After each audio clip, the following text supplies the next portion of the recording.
Bismillahirrahmanirrahim. Assalamualaikum warahmatullahi wabarakatuh. Asyhadu an la ilaha illallah wahdahu la syarikalah wa asyhadu anna Muhammadan abduhu wa rasuluh. Amma ba'd. Maryam adalah seorang wanita suci dan solehah. Allah Ta'ala telah menakdirkan melaluinya lahir seorang yang memberi perubahan besar bagi Bani Israel, bahkan bagi umat manusia di seluruh dunia, sehingga kehidupan Maryam dan putranya menjadi bahan perdebatan abadi antara tiga agama besar, yaitu Islam, Kristen, dan Yahudi. Akibatnya banyak sekali cerita-cerita keliru yang tidak sesuai dengan fakta seputar kehidupan Maryam dan putranya. Juga banyak tuduhan-tuduhan yang tidak berdasar mengenai mereka berdua. Berikut ini beberapa keterangan penting mengenai Maryam. Hannah, ibunda Maryam dalam Al-Quran, surah Al-Imran ayat 36 disebut Imra'at Imran atau istri Imran. Padahal Imran itu adalah ayah dari Nabi Musa alaihissalam. Jarak keduanya sangat jauh. Kemudian dalam surah Maryam ayat 28, Maryam sendiri dipanggil dengan nama Ukhti Harun atau saudara perempuan Nabi Harun. Padahal Maryam dan Nabi Harun itu berbeda zaman. Karena itu, orang-orang orientalis yang tidak paham akan tata bahasa Arab dan gaya bahasa Al-Quran berlagak seolah-olah telah menemukan dalam Al-Quran kesalahan dalam penuturan sejarah yang berat. Bagaimana menjawab persoalan-persoalan tersebut? Berikut ini penjelasannya.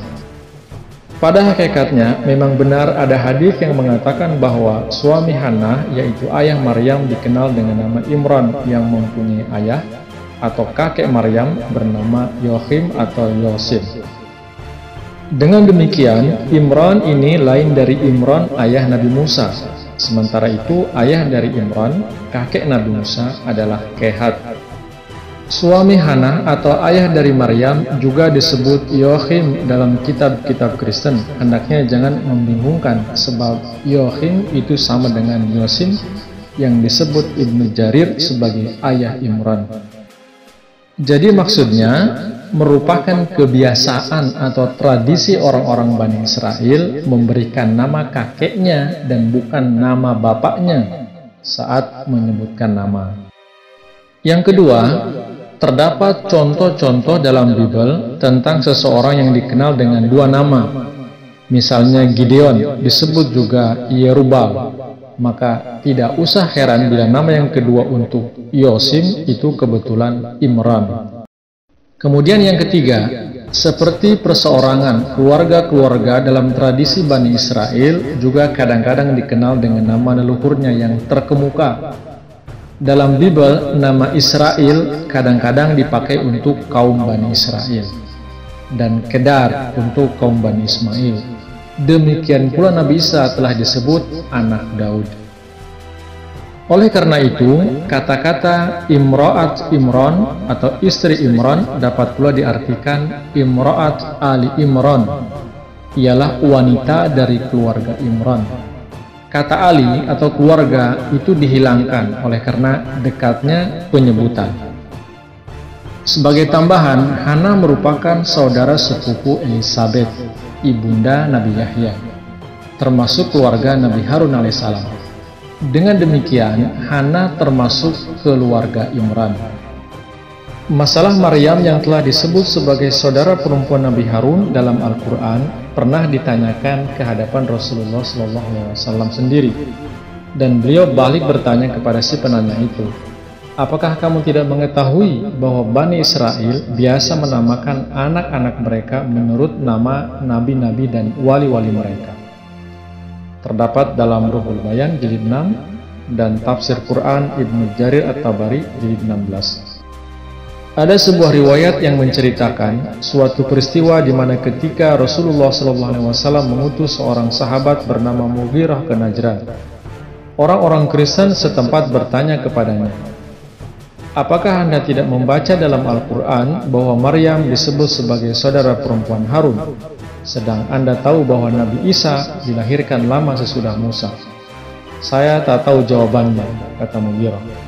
Dan ketika aku kembali ke Madinah, aku menanyakan hal itu kepada Rasulullah, yang menjawab, Mengapa tidak kamu katakan kepada mereka bahwa Bani Israel biasa menamakan anak-anak mereka dengan nama nabi-nabi dan orang-orang suci mereka yang telah wafat? Hadis riwayat Tirmidzi. Kemudian penjelasan lainnya adalah Hana telah bernazar mewakafkan Maryam untuk menghidmati rumah peribadatan, dan dengan demikian ia berniat supaya anaknya tidak akan menikah.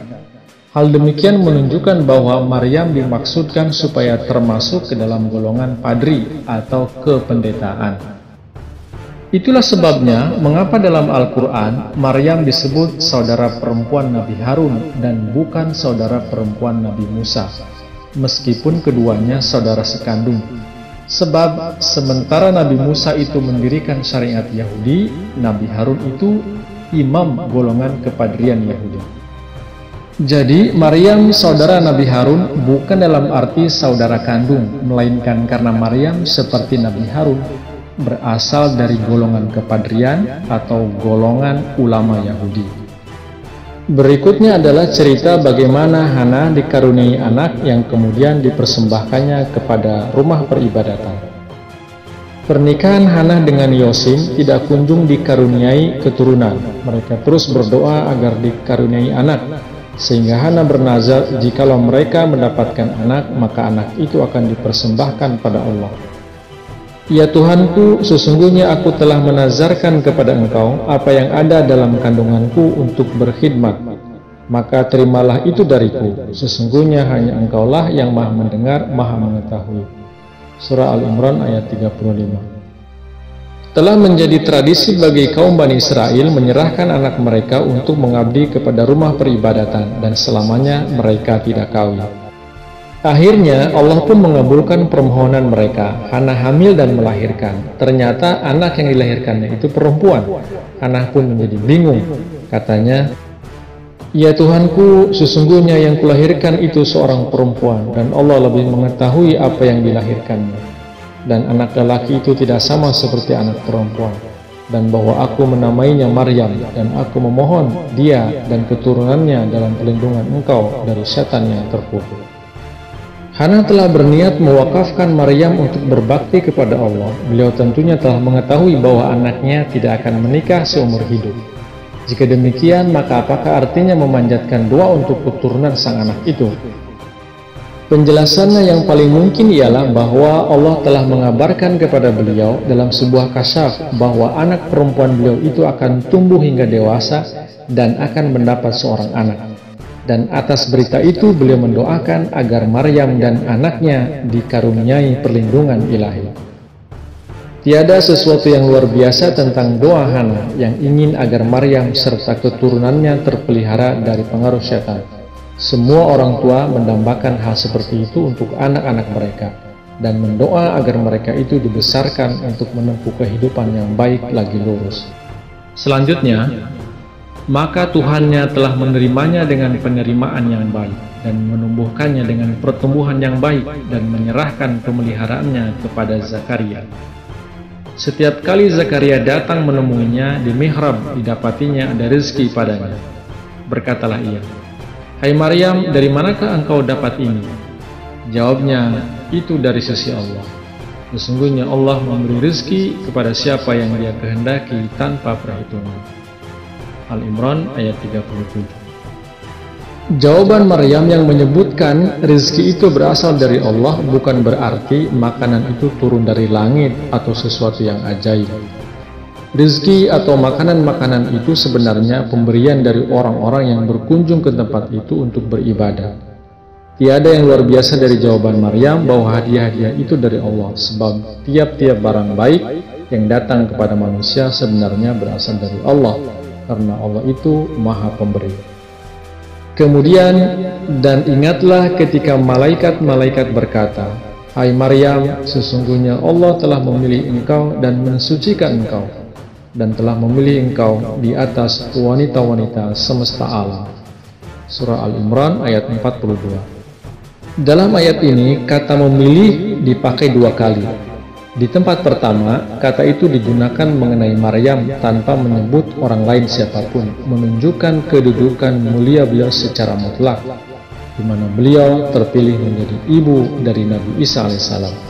Sedangkan di tempat kedua, kata memilih juga dipakai untuk menyatakan kemuliaan martabat beliau dalam hubungan dengan wanita-wanita lain pada zaman beliau.